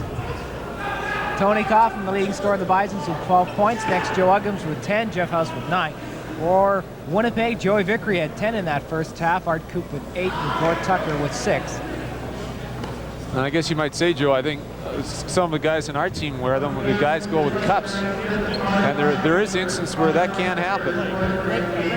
In fact, I'm kind of surprised there's not more injuries, different kinds of injuries in basketball is played, because the court hasn't gotten any bigger. The players are so much bigger and faster. Even when I played 10 years ago, these kids continue to amaze me how much bigger they are and how much quicker and more mobile. They can do so many different things. Everything's improved tremendously. And I think it makes it more exciting basketball because you see a lot more dunks. All they need now is to put that three-point play in basketball in the Canadian College, and it'll really be exciting for the fans to come out. Next week, our CKND Game of the Week will feature the Brandon Bobcats against these Manitoba Bisons next Saturday at noon.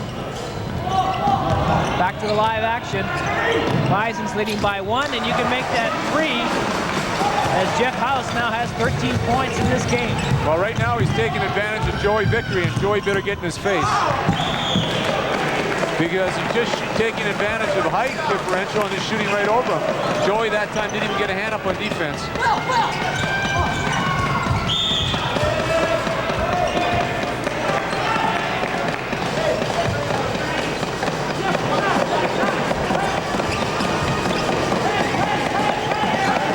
Joey Vickery. Kind of a mismatch there with Vickery and Uggams going at it. Murray Geeman putting in the basket. That time, Joey Vickery, knowing he didn't have a good opportunity at the basket, decided he better pass off, and Geeman wanting the ball. That's the key. Went to the ball, got aggressive, made the bank shot. Right now, Manitoba's got the flow, and Winnipeg doesn't have it going. Joe Uggams now with 12 points in this one. Got to get the ball more to Gord Tucker. Fifth-year player, All-Canadian. Tucker's got to get involved more himself, too. For the most part, Tucker has been a non-entity in this game. That's right. And here's the guy, Dean Goodbranson, that didn't even play in the first half, comes in and hits a jump shot. 50-49, the Bisons. 1-point lead. Both coaches playing their role players. Neil Lenz, who only played the last minutes in there for Manitoba as well, supplies some of the muscle. I think you got a push-off foul that time on Jeff House. We'll have a good chance to see it. A little bit of the elbow. Yeah, no doubt he moved him out.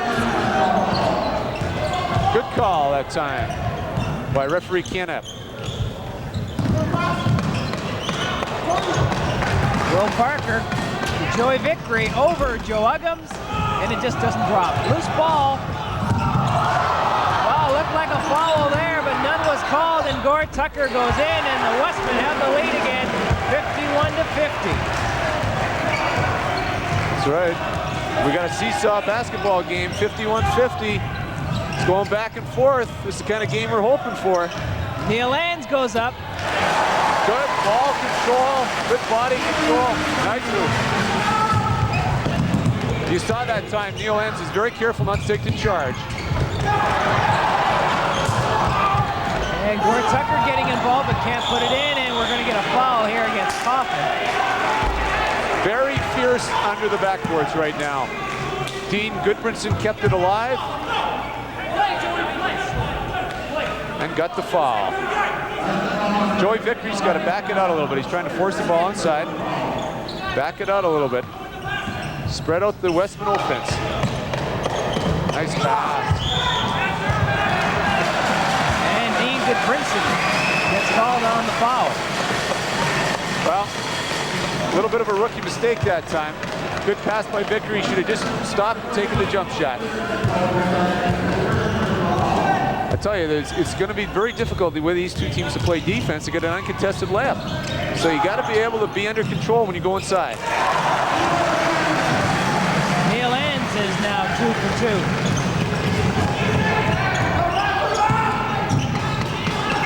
Well, that's a great thing about these two teams. There's so many role players that come in and get the job done. Makes it awful nice to coach. Traveling call against the Wesmen. So the Bisons now with a chance to increase their lead to 5 points. 15-18 remaining here in the second half.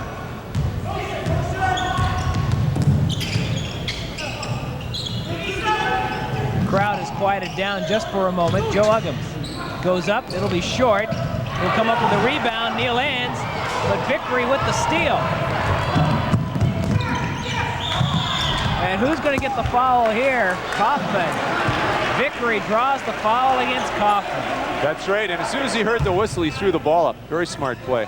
We'll get an opportunity to see it again. There's no doubt Vickery gave him a little head fake, and you watched a change of pace on the dribble.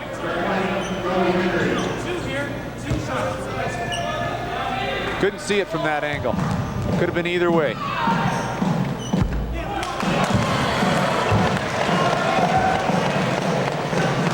The worst the Wesmen are gonna, the Bisons are gonna come out of it is 1 point loss as he missed the first one and the second one. Tony Kaufman, 3 fouls now in the game. Scarrow comes back. Needs some help. And that pass by Uggams stolen by Vickery. Vickery comes back, goes up, it's in. 2 steals in a row by Joey Vickery and a tough jump shot. He doesn't get discouraged easily, does he, Joe? Not at all. No. Joe Uggams goes up, and that should be an easy basket. So I think you made the wise decision there not to try and block Joe and get the foul.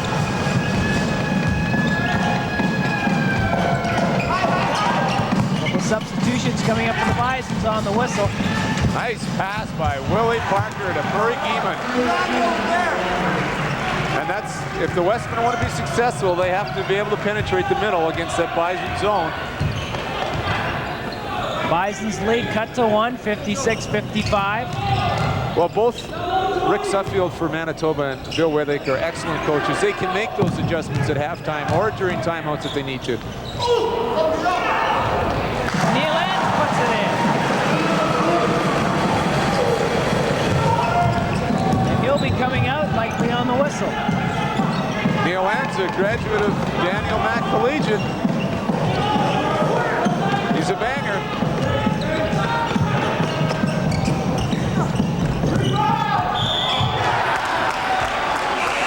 And that's a big call. Willie Parker just picked up his 4th foul and over the back. All because Gord Tucker couldn't hit the jump shot. That's Tucker's shot. He usually doesn't miss that. Gord Tucker has not been having a great game. Not his usual game. Well, he's doing a good job defensively, but he just hasn't been able to hit that open shot. And right now, that has been the difference as far as the lead's concerned.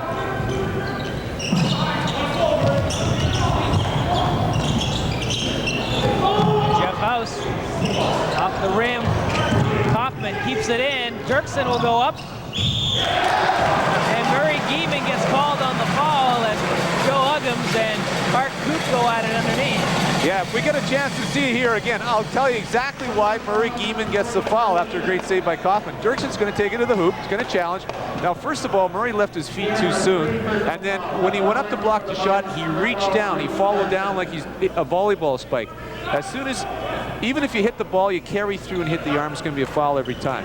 He's got to learn to let the offensive player commit himself first, go up, and then tip the ball and control. And there you saw Merv Voth coming into the game for Gieman. Now that's a classic replay on how to teach a big guy to play defense. Okay? Because Murray Gieman can block a lot of shots, but he's got to wait the offensive player to commit himself first, and then you got to go up and control the ball. Dirksen 1 for 2 at the line, so the Bisons have a 4-point lead, 59-55. Tucker gets the basket and was fouled on the play. Gord Tucker just showed a heck of a lot of character on that play. He had missed 3 shots. He was getting down on himself. He gets the ball baseline to Rick Dirksen, and he goes right in between Rick Dirksen and Joe Ogums for the hoop. Beautiful baseline backup move. Hey, you know, if you're a player and it's not going outside, go inside. Tucker following through with the 3-point play, 59-58.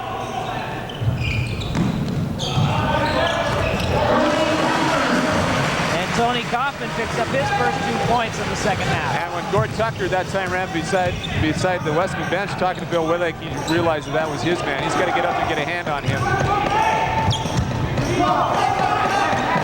It's going to see a good shot of the action inside between Voth and Dirksen. If you watch the play inside, they're really banging, working for position. Lane Acton puts it up and short, gets his own rebound, follows through, and the call will be on Dirksen. That's right, Dirksen allowed Acton to follow up on a shot and got him with the body. He'll go to the foul line. Blaine just a little short, follows through, boom. Doesn't get it to go. And Dirksen with 4 fouls as Acton goes to the line. And I think we'll see Neil Enns back in the game pretty soon here. I think that's one thing, the luxury of these two teams have. They have good depth at all positions.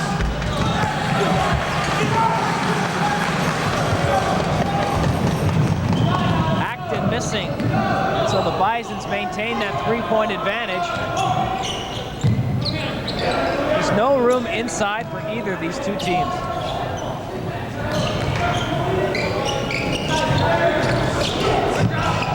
Tucker comes down with the rebound off the shot by Jeff House. And Art Cook trying to take it coast to coast, turned around by Kaufman. I think we'll try and see him go inside here to Tucker again. Turnover, Bisons, the pass for Tony House, back to Joe Ogums. And we get a traveling call. No, we're going to get a foul on Art Coop. Yes, he got him first and caused Joe Ogums to travel. That was a good call. I think if we get a chance to see it on the replay, there'll be no doubt about that. Good hustle that time by Joe Ogums, who's been pretty quiet so far this game. Tucker's been doing a good job defensively.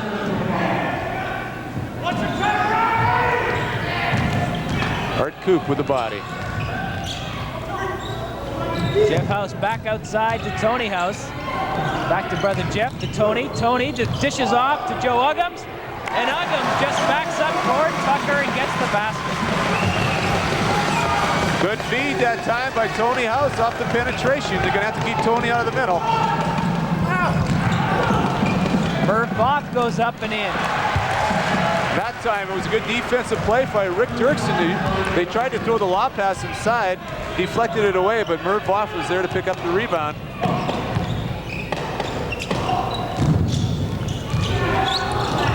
(63-60) Bisons leading by 3. Jeff House has the open shot.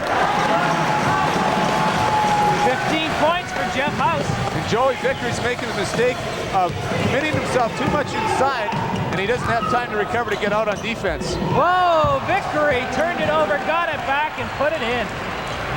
Tony House, after that shot went in, just sort of put his hands on his head and said, wow.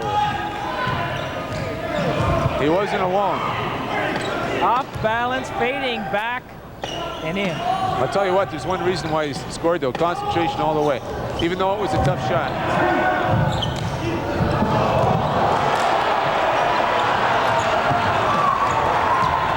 I'll tell you, there was a lot of play above the rim that last rebound. And Joey Victory is starting to heat up. Joey Victory can play the transition game. Okay, that's where he gets involved. If they have to run a set offense, he doesn't score nearly as much. 18 points for Joey Vickery. Good pass for House. Can't put it in. Ball goes out of bounds, and Winnipeg take over with 9:38 remaining in the second half.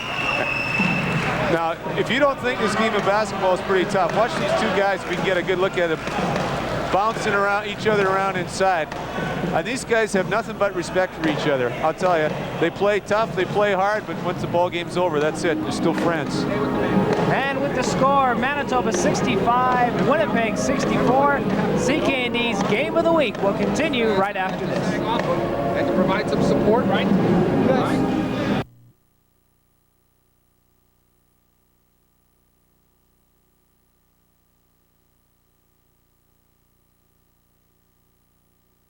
Yamaha, dominating the lakes, fishing, skiing, whatever. Yamaha is the outboard everyone's talking about. Activity World is offering visit or trade, and you can get pre-season discounts. Check out boats by Lund, Larson, Hydrostream, and Deltacraft. Yamaha, premium quality, maximum performance. Expect a lot from Activity World and Yamaha.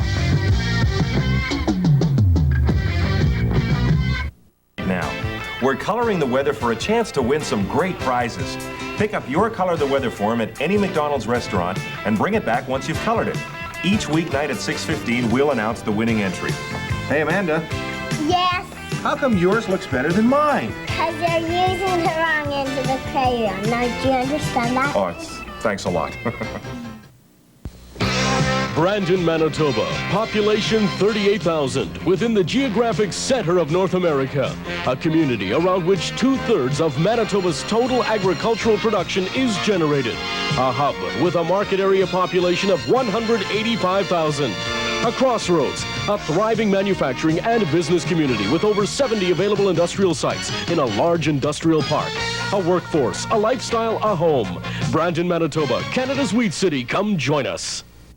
See the Beijing Wushu Touring Team, January 18th in the Winnipeg Convention Center. Wushu is one of China's most traditional and popular sports. This blending of ancient martial arts training with physical and mental skills provides a spectacular display of agility and style. Tickets are available at all select-to-seat outlets in Winnipeg or by calling the ticket charge line at 786-7071. See the unique physical art of the Beijing Wushu Touring Team for one show only, January 18th in the Winnipeg Convention Center. Gotta have that. Now think about it. Make sure we have that. Gotta have the board. You gotta just sort of. You made a couple, but it's still very flat. Right? He could get a streak. He's a streak shooter. He has to be because he's a flat shooter. Right? Let's get a hand. Go ahead. Yeah, you got Dirksen. Yeah, but you don't let him have any boards. Yeah. Get in front of him. Right? Get in front and block him out. All right. The other end, keep going. Okay, with 20-inch stream over them. Okay. All right, Merv Voss has to get in front of Rick Dirksen, and they're supposed to get in front of Jeff House. He's just a streak scorer. Well, they're making a mistake. The zone is shifting over. They're not getting back to Jeff House soon enough. And when you give him that 1-on-0 from about 17, he's going to make it right now. They have to be aware of him. All right, Wesmen trailing by 1. They have a chance right now to take the lead. Art Coop. Back out to Gord Tucker. Tucker just has not found the range. Coop gets the rebound and puts it in. And Gord Tucker got an elbow in the face. He's hurt. And it was his own teammate. He ran into Merv Voss.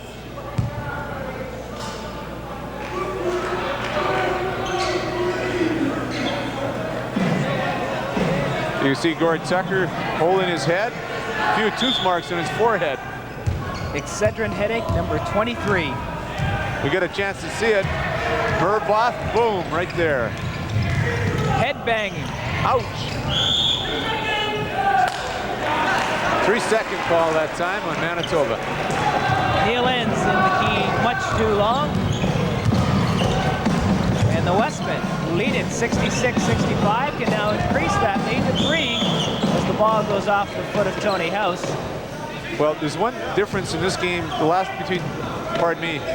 two times these teams played, there was a lot more inside stuff, a lot more slam dunks. Both teams have adjusted well defensively, and it's been a lot tougher to score this game. Pass for Vickery. And Vickery had that ball snapped away by Joe Uggams, and Vickery got it back again, but misses. Manitoba got to do a better job of protecting the ball after they get a defensive rebound. Winnipeg's done a great job of stripping the ball. Kind of like the New England Patriots. Garrow with the rebound, can't put it in, and Art Coop gets the foul. Number 4 on the game for Art Coop. That's Joe Uggams going to the board real tough. We got a chance. Look at the number of people right underneath the basket. Terry Garrow puts it down, goes back up, misses. Uggams right there for the rebound. And we didn't see it because Mr. Coop was hidden by quite a few players. He's going to have a seat. Mark Johansson in the game. Joey, he's coming in, he's coming in. Get over there. Mark Johansson, who really is a surprise player in this game. He's been out with a knee injury. Tony Kaufman, we know he can shoot from the outside, but he hasn't sunk too many today. That was one of them, though. Bisons back in front, 67-66. And Mark Johansson makes his presence felt. Big basket.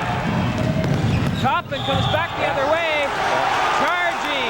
Great call that time by referee KNF. Tony Kaufman knows it, he's not complaining.